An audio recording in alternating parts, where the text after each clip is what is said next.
नमस्कार, प्रभा साक्षी देख रहे हैं आप। आपके साथ मैं हूं अंकित सिंह। हमारे साथ विशेष मेहमान हैं, बिहार से आए हुए हैं और बिहार की राजनीतिक नब्ज़ को अच्छी तरीके से पहचानते हैं।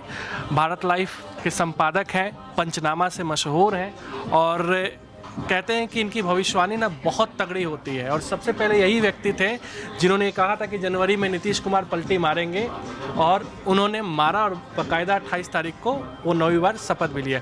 सर, आपका बहुत स्वागत है। Thank you so much. लेकिन सीख रहा हूँ अभी सीख रहा हूँ। नहीं, लेकिन आप डॉक्टर साहब के, पत्रकारिता के डॉक्टर हैं आप, तो आपकी डॉक्टरी क्या कह रही है फिलहाल बिहार को लेकर? चर्चाएं बहुत ज़्यादा हैं, प्रशांत किशोर अलग फैक्टर हैं, दिल्ली में अलग चर्चा है कि बीजेपी एनडीए तो एक तरफा स्वीप करने जा रही है, ज़मीन के हालात कुछ और नज़र आ रहे हैं, कानून व्यवस्था की स्थिति कुछ और है। मतलब आपकी डॉक्टरी बिहार को लेकर क्या है अभी? देखिए, फिलहाल तो ये पूरा जुलाई और अगस्त का जो महीना है ये सीट शेयरिंग को लेकर ही बीतेगा। दोनों गठबंधनों में आप देख रहे हैं कि लगातार बैठकों का दौर जारी है। थोड़ा एनडीए में कम बैठकें हो रही हैं। इट इज़ ओनली बिकॉज कि सीटों को लेकर आपस में बातचीत जो लास्ट टाइम हुई थी वो फ्रूटफुल नहीं हो पाई थी। चिराग पासवान के संदर्भ में बिल्कुल दोनों गठबंधनों में बातचीत चल रही है, अंतिम दौर में है। मैं तो ये दावा कर रहा हूँ कि अगस्त के फर्स्ट नहीं तो लास्ट वीक तक आते आते सब कुछ क्लियर हो जाएगा। देखिए, पब्लिकली तो ये लगभग तय है, ये आंकड़े भी सार्वजनिक हैं कि किसको कितनी सीटें मिलनी है। ये नेता डिनाई करते रहेंगे क्योंकि चिराग पासवान का आखिरी जो इंटरव्यू था उसमें साफ कहा था कि नहीं, आप करते रहिए प्रिडिक्ट, लेकिन हमारी ऐसी कोई बात अभी नहीं हुई है। लेकिन अंदर की बातें कुछ और हैं। सीटों को लेकर इनकी बातचीत हो चुकी है लगभग। कुछ सीटों पर इंटरचेंज एक्सचेंज जो करना है उसी में पेच फंसा हुआ है एक्सक्लूसिवली। अच्छा, और महागठबंधन में भी देखिए, आपको अच्छे से पता है महागठबंधन में सीटें कैसे बढ़ती हैं। तेजस्वी यादव, लालू यादव जब तय करेंगे उसी हिसाब से बाकी गठबंधन के दलों को मानना पड़ेगा। कांग्रेस को 70 मिल रही है क्या? नहीं, 70 तो नहीं मिल पाएगा कांग्रेस को, लेकिन कृष्णा लवरू हों या प्रदेश अध्यक्ष राजेश राम हो, तो मिले भी थे उनसे। जी, मैं इसी बात को लेकर मिला था और हाँ, एक्सक्लूसिव बात मेरी उनसे हुई और उन्होंने कहा कि नहीं, देखिए जो पिछला हिसाब था हमारा, जो पिछले तरीके से हमारा एक अंडरस्टैंडिंग था, उससे कम कैसे हो सकता है। लेकिन कहा जा रहा है कि अगर कांग्रेस को विनिंग सीट्स मिलते हैं तो वो कम पे तैयार हो सकती है। हाँ, चॉइस ऑफ सीट्स अगर मिलती हैं तो निश्चित ही उसके लिए और एक और बात है ना, कुछ और फैक्टर्स भी हैं। जैसे वीआईपी पार्टी आई है, उसके पास भी जनाधार है, तो उसे भी एडजस्ट करना। गठबंधन में वो रहेंगे, सीटें दी जाएंगी, उप मुख्यमंत्री घोषित किया जाएगा, आरक्षण दिया जाएगा तो रहेंगे। वो तो बोल ही रहे हैं। तेजस्वी यादव को मुख्यमंत्री पद घोषित क्यों नहीं किया जा रहा है? कांग्रेस में क्या ये कांग्रेस की स्ट्रेटेजी है। देखिए, आपने देखा ही कन्हैया कुमार के इंटरव्यू, उन्होंने कहा कि हमारे तो चेहरा वही हो सकते हैं और कौन हो सकता है। जिसके पास सबसे बड़ी जनाधार है, जिसके पास सबसे बड़ी राजनीतिक जमीन है, वही होगा ना।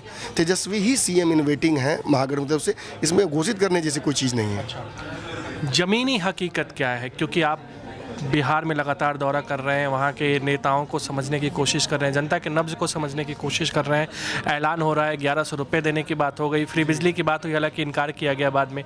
तो ज़मीनी हालात क्या हैं? देखिए, अभी हाल ही में अमित शाह जी के साथ एक इंटरेक्टिव सेशन हम लोग का हुआ था बिहार के 3-4 पत्रकारों का। मेरा वही जानने का मकसद था अमित शाह से। मैंने सवाल, हाँ मैं बिल्कुल, तो मैं सवाल मैंने पूछा कि तेजस्वी यादव का जो फ्री पॉलिटिक्स है उसको लेकर आपकी क्या तैयारियां हैं, कैसे नेगेट कीजिएगा उसको। तो निश्चित ही उनके पास कोई सवाल का जवाब इमीडिएटली नहीं था। इट मीन्स कि अभी बीजेपी उस फेज से दौर गुजर रही है जहाँ वो बिहार को लेकर नए नए स्कीम्स की तैयारी कर रही है। मैं दावे से कह रहा हूँ कि 20-22 ऐसी स्कीम्स भाजपा ने सोच रखी हैं जो चुनाव तक वो देगी। लेकिन हाँ, अम्मा बहन योजना हो या फ्री बिजली हो, ये पहली बार बिहार जा रहा है ये स्कीम्स।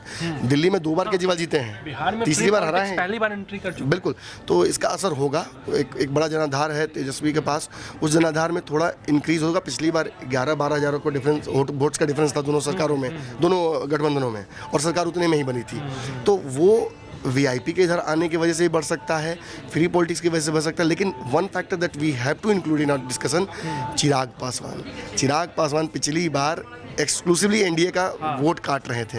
इस बार वो वोट जुड़ेगा एनडीए में। लेकिन एनडीए में है, नहीं है, एनडीए में रहेंगे, नहीं रहेंगे। जिस तरीके से वो नीतीश कुमार को घेर रहे हैं और जिस तरीके से मांझी और चिराग में दिख रहा है, कुछ लोग तो ये भी कह रहे हैं कि मांझी जी को खुला छोड़ा गया है बीजेपी की ओर से कि आप चिराग को टैकल कीजिए। मांझी जी बहुत पुराने नेता हैं, वो जानते हैं अच्छे से।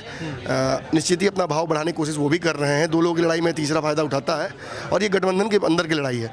चिराग कभी से ये नहीं कह रहे हैं कि वो गठबंधन से बाहर चले जाएंगे, लेकिन एक ब्रिज 243 सीटों की बात कर रहे हैं। 243 सबके लिए लड़ेंगे। और बिहार जाने की बात क्यों कर रहे हैं? बिहार तो बुला ही रहा है उनको।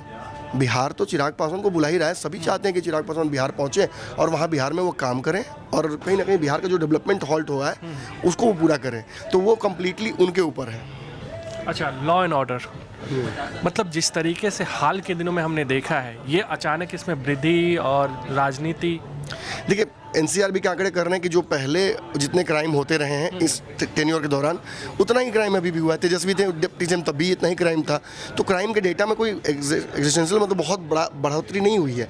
लेकिन ऑर्गेनाइज्ड क्राइम भी नहीं है, ऐसा पुलिस कह रही है कि ये देखिए सबसे बड़ी बात पुलिस तो यही कहेगी और सरकार यही कहेगी कि हम अगर क्राइम हो रहा है तो हम उसका जवाब दे रहे हैं। पुलिस एक्शन कर रही है, इनकाउंटर कर रही है, पुलिस एक्शंस ले रही है, लेकिन हाँ आप जो अकाउंटेबिलिटी एक सरकार से एक्सपेक्ट करते हैं दैट इज़ नॉट देयर। इसी वजह से चिराग पासवान ने भी अपनी ही सरकार, चाहे वो उसका हिस्सा ना हो लेकिन he is part of the गठबंधन, उसका भी वो जरूरत पड़ता है तो पुलिस को लेकर सवाल खड़े करते हैं। लेकिन फिर मेरा सवाल चिराग जी से यही होता है कि सामान्य प्रशासन किसके पास है? नीतीश जी के पास है, तो आप एक तरह से नीतीश जी पर ही सवाल खड़े कर रहे हैं। और नीतीश से मुलाकात भी करते हैं।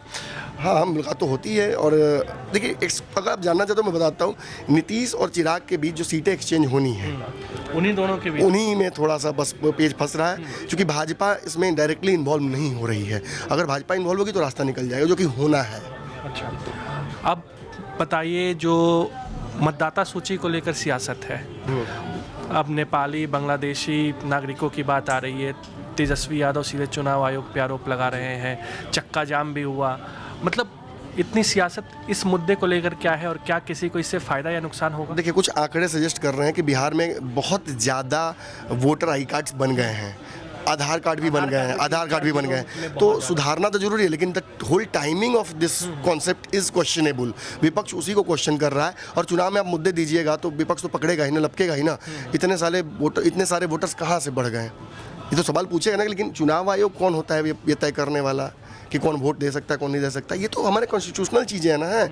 और दूसरी बात, आप 2 महीने में चुनाव है, आप ये नहीं कह सकते हैं कि इन कागजों को आप खोज के लिए तभी आपको वोट देने का अधिकार देंगे। आप नैतिक अधिकार किसी सिटीजन का छीन नहीं सकते हैं, ये अधिकार किसी को नहीं है। तो यहाँ एक बड़ा है इशू। अच्छा, जो चक्का जाम हुआ था उसमें पप्पू यादव कन्हैया कुमार के साथ क्या हुआ और किसने कराया? देखिए अंदर की बात हमें अंदर की बात, मतलब जो दिल्ली में चल रहा है वो नहीं, जो है मैं वही बताता हूँ। पूरी तरीके से प्रोटोकॉल का मामला था, उसमें तेजस्वी यादव का या राहुल गांधी की इन्वॉल्वमेंट नहीं थी। हाँ राहुल नाराज जरूर हुए बाद में कि अगर ऐसी परिस्थिति आई तो वो ऑन रिकॉर्ड क्यों गई। अगर सच में वो चढ़ना चाहते थे तो थोड़ी देर के लिए, क्योंकि वो नॉन फिगर हैं, काम कर रहे हैं। हाँ नहीं प्रोटोकॉल देखिए, जब इतने बड़े नेता राहुल गांधी नेता प्रतिपक्ष हैं देश के, जब वो आते हैं तो एक सिक्योरिटी बड़ा इशू होता है। और राहुल गांधी थोड़ा रॉबिन हुड का उनका छवि बनता जा रहा है बिहार में, सबसे पॉपुलर नेताओं में से राष्ट्रीय निकले हैं, तो वो उसको भुनाने के लिए थोड़ा सा वो एक्स्ट्रा एफर्ट करते हैं। पिछली बार भी आपने दरभंगा में देखा, सारे प्रोटोकॉल तोड़ने लगे थे। ये शुरू से राहुल गांधी करते आए हैं। हाँ बिल्कुल। और इस बार प्रोटोकॉल को लेकर मैंने बहुत सीरियस थे उनके सिक्योरिटी गार्ड, इसलिए नाम नहीं था, इसलिए दोनों को रोक दिया गया और कोई बात नहीं थी। आखिर में प्रशांत किशोर मतलब ज़मीन पे, मैं भी चूँकि 10-15 दिन बिहार रह के आया, ज़मीन पे पोस्टर्स और बैनर तो दिख रहे हैं, भीड़ भी हो रही है। वो पटना भले फ्लॉप हो गया हो गांधी मैदान की रैली, लेकिन वैसे जहाँ जहाँ वो बदलाव रैली कर रहे हैं भीड़ हो रही है। जो प्रशांत किशोर गांधी मैदान में पटना में नहीं कर पाए, वो अब अलग अलग जिलों में जाकर बड़े बड़े सभाओं में 20,000, 25,000, 50,000 लोगों को जुटाकर कर रहे हैं। तो आप जो जानना चाह रहे हैं कि उनके कितना प्रभाव उनका रहेगा चुनाव में, निश्चित ही प्रभाव रहेगा, मैं दावे से कह रहा हूँ। यही मैं बताने जा रहा हूँ। देखिए वो जब तक पत्ते नहीं खोलेंगे ना कि कौन प्रत्याशी है उनका किस सीट पर, जब वो होगा तभी ये तय हो पाएगा कि वो किसका वोट काट रहे हैं, किसको डैमेज कर रहे हैं। प्रशांत कभी नहीं मानेंगे कि वो किसका वोट काट रहे हैं, वो मानेंगे कि वो अपना वोट लेके आ रहे हैं। पिछले चुनाव में भी 18,000 में 16,000 समथिंग उनका एवरेज वोट रहा था। पिछली बार चिराग का 18,000 रहा था और उपचुनाव में 16,000 वोट उनका एवरेज रहा था पर विधानसभा। तो ये एक अलग कहानी कहता है, वो एक बड़े फैक्टर हो सकते हैं। मैं तो तीसरा ही मानता हूँ उन्हें मोर्चा, लेकिन वो अपने आप को दूसरा विकल्प मानते हैं। अंतिम में नीतीश कुमार कैसे हैं अगले 5 साल, या वो तो जीतने की बात है, लेकिन चुनाव में भाषण देते दिखाई देंगे आपको, या सम्राट चौधरी नेतृत्व बिना नीतीश को सामने किए वो 15% वोट जो नीतीश कुमार का है वो नहीं मिलेगा।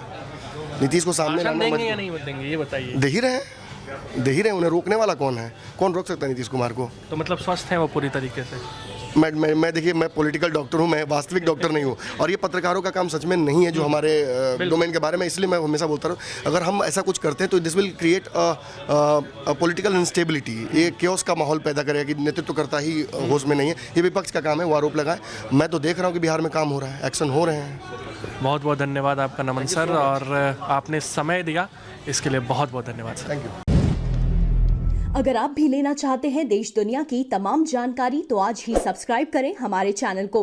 साथ ही नीचे दिए बेल आइकन को जरूर दबाएं ताकि हर अपडेट आप तक पहुंच सके।